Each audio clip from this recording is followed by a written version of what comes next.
Hello viewers, நான் Jose. Iran போரில் இதுவரைக்கும் இல்லாத ஒரு வார்னிங்கை அமெரிக்க பிரசிடென்ட் ட்ரம்ப் கொடுத்துருக்காரு. அது என்னென்னா 48 ஹவர்ஸில் ஹார்மூஸ் ஜலசந்தியை ஃபுல்லாக திறக்கணும்.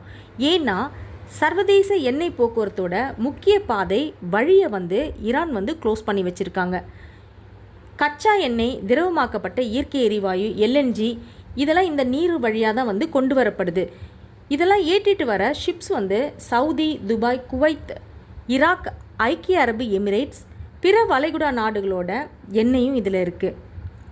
இது வர்றதுக்கும் போகிறதுக்கும் ஒரே வழியான இந்த ஹார்மோஸ் வழியை ஈரான் க்ளோஸ் பண்ணி வச்சுருக்கு. அதே மீறி போன ஷிப்புங்க மேலெல்லாம் ஈரான் தாக்குதல் நடத்திட்டும் இருக்குது. ஹார்மோஸ் வழியை க்ளோஸ் பண்ணி வச்சுருக்கிறதுனால இன்னும் 48 ஹவர்ஸில் 48 மணி நேரத்தில் ஹார்மோஸ் வழியை ஃபுல்லாக திறக்கணும். இல்லைனா ஈரானோட டோட்டல் எலக்ட்ரிசிட்டியை தகர்ப்போம்னு சொல்லிட்டு ஈரானுக்கு அமெரிக்க பிரசிடென்ட் ஒரு எச்சரிக்கை கொடுத்துருக்காரு. பவர் பிளான்ட்ஸ்லாம் தாக்குதல் நடத்துவோம், மிகப்பெரிய பவர் பிளான்ட்ஸ்லாம் தாக்குதல் நடத்துவோம் அப்படின்னு சொல்லியிருக்காரு. ஹார்மோஸ் வழியை ஈரான் மூடுனதுனால சர்வதேச அளவில் எரிபொருள் தட்டுப்பாடு, பதற்றம் ஏற்பட்டிருக்கு. பெட்ரோல், கேஸ் விலை எல்லாமே ஏறிடுச்சு. அது மட்டும் இல்லாமல் நிறைய கண்ட்ரீஸில் இந்த ப்ராப்ளம் இருந்துகிட்ருக்கு. இந்தியாவில் பெரிய பெரிய சிட்டிங்களில், அதாவது பெங்களூர், மும்பை, சென்னை உட்பட இன்னும் நிறைய இடங்களில் கேஸ் தட்டுப்பாடு ஏற்பட்டிருக்கு. இதனால் ஹோட்டல்லாம் க்ளோஸ் பண்ணியிருக்காங்க. இது மட்டும் இல்லை, ஸ்டூடெண்ட்ஸ், காலேஜில் படிக்கிற ஸ்டூடெண்ட்ஸ், அவங்க ஹாஸ்டலில் ஸ்டே பண்ணியிருக்கவங்களுக்குலாம் அங்கே இருக்க மெஸ்லாம் கூட க்ளோஸ் பண்ணியிருக்காங்க.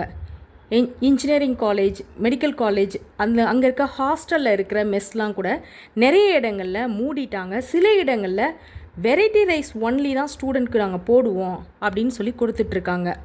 இதெல்லாம் எதனால்னா இந்த கேஸ் தட்டுப்பாடால்.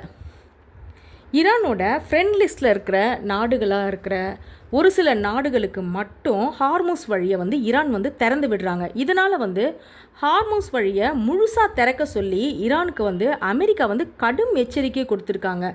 பவர் பிளான்ஸில் கை வச்சா எல்லாமே காலியாகிடும். அதாவது ஈரான் ஃபுல்லாகவே இருட்டுக்குள்ளே போயிடும், ஃபுல்லாக இருட்டாயிடும் அப்படின்னு சொல்லி மிரட்டலே விடுத்திருக்காரு அமெரிக்க பிரசிடென்ட் ட்ரம்ப்பு. அமெரிக்கா கொடுத்த இந்த வார்னிங்கை ஈரான்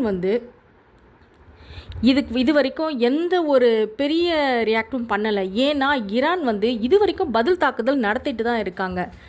அமெரிக்கா என்ன செஞ்சாலும் சரி அவங்களுக்கு ஈடு கொடுத்து பதில் தாக்குதல் நடத்திட்டு தான் இருக்காங்க.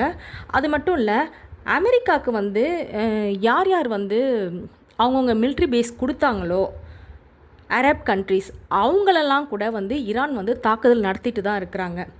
அப்படி இருக்க ஒரு சூழ்நிலையில் இப்போ அமெரிக்கா இவங்களோட பவர் பிளான்ட்ஸ் மேலே கை வச்சாங்கன்னா ஈரான் பதிலுக்கு தாக்குதல் நடத்துவோம் அப்படின்னு தான் சொல்லியிருக்காங்க. அமெரிக்காவோட முக்கியமான பிளேசஸ், முக்கியமான இடங்கள் மட்டும் இல்லாமல் முக்கியமான பேங்க்ஸ் எல்லா மேலேயும் நாங்கள் தாக்குதல் நடத்துவோம் அப்படின்ற மாதிரி தான் ஈரானும் சொல்லியிருக்காங்க. அவங்க பின் வாங்குற மாதிரி தெரியல.